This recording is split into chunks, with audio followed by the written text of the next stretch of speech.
pinagpasaylo sa mga kasalanan nga nahimo diha sa mga tubangan.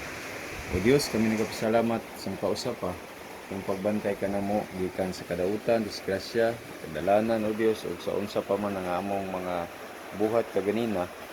Salamat sa mong pagbantay ka namo. Paglugwas mong kinabuhi, dili kay mo kami gikan sa mga kadautan, sa tanang matang o Dios. O kahimo kami sa pagsampit, pagdaig sa mga lang kagabiyon. Kami tugyan kanimo mong kinabuhi sa mga kausapan, nining kagabiyon na o Dios, sa among pagkatulog, ilikay kami sa kadautan, bantayi kami amahan ko, ugwaya mong kinabuhi, tabangi kami, tagay kami mayong katulugon.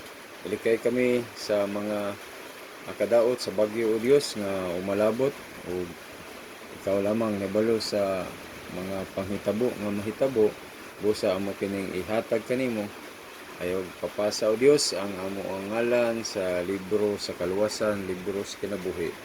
Tabangi kami sa amo ang plano alang sa Sabado sa lesson review nga ikaw magabubu langit nun kaalam kanamo o Dios ngayon man ni sweetheart sa iyang pag andam niini panalangin ni siya Dios tagay siya og kaalam nga ma-improve pa kini o Dios alang sa paghimaya sa imong ngalan.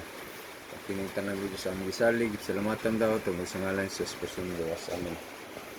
Ang kuan ba?